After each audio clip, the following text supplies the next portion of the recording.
Mga kapatid, pagising pa lang natin sa umaga, sana buhay na tayo. Kasi marami sa atin, pagkagising pa lang sa umaga, parang lupaypay na. Parang pagod na sa buhay. Mga minamahal na kapatid, kung titingnan po natin, ang buhay natin ay merong dahilan. Kaya tayo humihinga kasi merong dahilan, merong kahulugan kung bakit tayo nabubuhay. Sa ating unang pagbasa, narinig natin mula sa aklat ni Propeta Ezekiel kung papaanong naghimala at nagkaroon ng milagro ang kanilang mga dry bones na nasa paligid nila. Ano po ang nangyari? Itong dalawang ito at yung mga dry bones na nasa paligid ni Propeta Ezekiel ay unti-unting nagkaroon ng laman at nagkaroon ng buhay dahil sa hininga ng Diyos. Kapag hiningihan ng Panginoon, nagkakaroon ng buhay. Pero kapag yung katabi mo ang huminga sa iyo, nakakapatay. Tandaan po natin, ang hininga ng Diyos, nagbibigay buhay. Ang hininga ng Diyos, nakakapagbigay ng buhay. Ang hininga ng Panginoon ay magdudulot sa atin para tayo ay magpatuloy, magpursigi sa ating buhay. Marami po sa atin, parang lupaypay na. Marami po sa atin, parang hirap na sa buhay. Marami po sa atin, nabubuhay, pero parang walang kahulugan. Parang tuyong-tuyo na, parang tabang na sa kanilang buhay.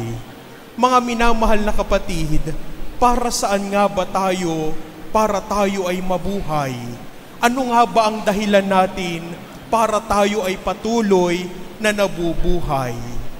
At ang taong patuloy na nabubuhay ay taong nagmamahal. At iyan po ang sinasabi sa ating ebanghelyo na binasa ngayon. Ang pagmamahal, ang sikreto para na maranasan natin na tayo ay patuloy na buhay. Kapag ang tao hindi na marunong magmahal, anong tawag sa kanya? Napakamanhid mo naman. Kapag ang tao hindi na nagmamahal, wala nang pakialam. Kaya kapag ikaw wala ka ng pakialam, ibig sabihin, hindi ka na nagmamahal. Sinasabi po ni Pope Francis, the opposite of love is not hatred, but the opposite of love is indifference. Kapag wala na tayong pakialam sa ating kapwa-tao, kapag wala na tayong pakialam sa ating Diyos, ibig sabihin, hindi na tayo nagmamahal. At ang taong walang pakialam, pinatigas na ang puso na parang isang bato. Tayo ba ay nagmamahal pa? Tayo ba ay umiibig pa? Tayo ba ay patuloy pang nagmamahal sa ating Diyos at sa ating kapwa-tao? Tanungin natin ang ating sarili, kapag tayo ay hindi na nagmamahal, nagiging manhid na yung puso natin.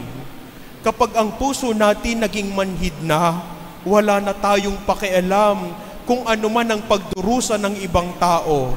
Wala na tayong pakialam kung ano man ang pinagdaraanan nila.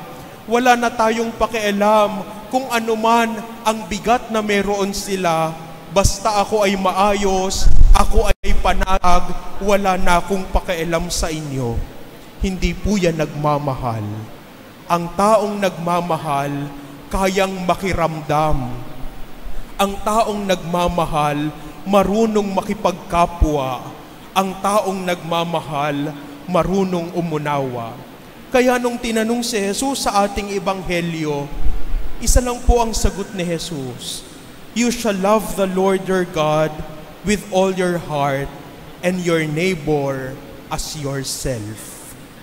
Kung ano po ang ginagawa natin sa ating kapwa-tao, iyan rin po ang matatanggap natin mula sa kanila.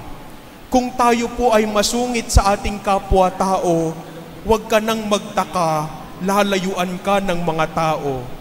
Kung ikaw ay laging nakasimangot, huwag ka nang magtaka, nakasimangot din ang makakasalubong mo. Kung ikaw ay tamad, huwag kang magtaka na pagsisilbihan ka.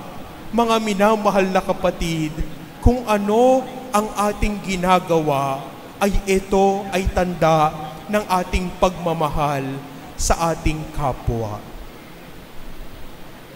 Ngayon po ay pinagdiriwang natin ang kapistahan ni Santa Rosa ng Lima. At si Santa Rosa ng Lima po ang sekundarya patrona ng bansang Pilipinas. At ano po ang kanyang storya? Si Santa Rosa de Lima ay isang santong marunong magmahal. Kasi nung siya ay ipapakasal na ng kanyang mga magulang, fixed marriage, pinili niya na manatiling birhen at ialay ang kanyang buhay kay Jesus. Kaya nung nagdadasal siya, nagpakita sa kanya si Jesus at sinabi ni Jesus kay Santa Rosa, "Rose of my heart, be my spouse. Rose of my heart, be my spouse." Kaya nga, ano ang ginawa ni Santa Rosa? Inialay niya ang kanyang sariling buhay. Pumasok siya sa Dominican Order bilang third order at tertiary, at siya ay nag-alaga ng mga batang kinalimutan ng kanyang pamilya. Pinagkaitan ng pagmamahal at siya ang nagpadama ng pagmamahal ng Diyos sa mga batang ito. Mga minamahal na kapatid, tingnan natin sa ating sarili. Marunong pa ba tayong nagmagmahal? Kasi ang taong tumigil na ang pagtibok ng puso, ibig sabihin, patay na. At ang taong naging manhid na ang puso, ibig sabihin, wala nang pakialam at hindi na marunong magmahal. Kagaya sa ating unang pagbasa, nawa ang hininga ng Panginoon ang magbigay buhay sa atin, at ang bawat paghinga natin ay tanda na tayo ay minamahal, kinalulugdan at inaaruga ng Diyos. Kaya nga kung nararamdaman nyo na kayo ay humihinga pa, ito ang ibahagi ninyo at pagmamahal ang ibahagi nyo sa inyong kapwa. Ibig sabihin, kung tayo'y gumagalaw pa, kung tayo'y humihinga pa, ibig sabihin, tayo'y buhay na buhay. Kaya nga sabihin mo sa katabi mo, sabihin mo, "Kapatid, gumalaw-galaw ka nang hindi ka pumanaw. Gumalaw-galaw tayo nang merong pagmamahal. Gumalaw-galaw tayo sa ngalan ng pag-ibig sa ating Panginoon. Kasi ang taong hindi na marunong magmahal, hindi na gumagalaw kasi wala na siyang pakialam sa mga tao sa paligid niya. Ang taong hindi na marunong magmahal, hindi nagagalaw, hindi nakikilos at mag-aantay na lang ng ganansyang makukuha niya sa kanyang kapatid at kaibigan. Mga minamahal na kapatid, bago ka pa magmahal at bago pa tayo matutong magmahal, meron nang nagmahal sa atin ng lubos.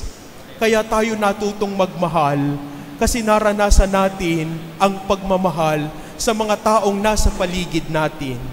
At kaya sila nagmahal dahil merong Diyos na nagmahal sa kanila ng lubos. Kung meron man ditong tunay na nagmahal, ay walang iba kundi si Jesus, ang ating kapatid, isang kaibigan na nagmamahal ng lubos.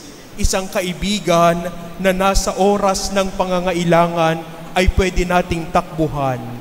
Isang kaibigan na handang sumaklolo sa kanyang mga kawan. Isang kaibigan na handang ibigay ang kanyang puso para sa mga taong kanyang minamahal. Nung malapit na pong mamatay si Santa Rosa ng Lima, ang kanya pong sinabi, "Jesus, be with me always. Jesus, Jesus, be with me always." Sana ito rin po yung ating maging panalangin sa araw-araw. Kapag nasa atin ang presensya ni Jesus, kapag nasa atin ang hininga ng Diyos, kapag nasa atin ang Espiritu ng Panginoon, sasabihin natin, Jesus, be with me always. At makikita natin, kapag si Jesus ang lagi nating kasama, matututo tayong magmahal ng taos, lubos, at kung maaari, ay ubos-ubos. Kapag tayo'y nagmamahal, walang reserba. Kapag tayo'y nagmamahal, walang tinatangi. Kapag tayo'y nagmamahal, buo at laging sapat at laging tapat. Kaya nga, sinasabi sa atin ni Jesus, mahal kita, sana maibahagi din natin ang pagmamahal na ito sa ating kapwa-tao. Kagaya ni Santa Rosa, ang ating maging panalangin nawa, Jesus, be with me always. Kapag si Jesus ang lagi nating kasama, matututo tayong magmahal ng lubos. Tumahimik tayo sandali, maupo at damhin ang presensya ng Panginoon at ibulong kay Jesus, Jesus, samahan mo ako upang matuto akong magmahal ng totoo.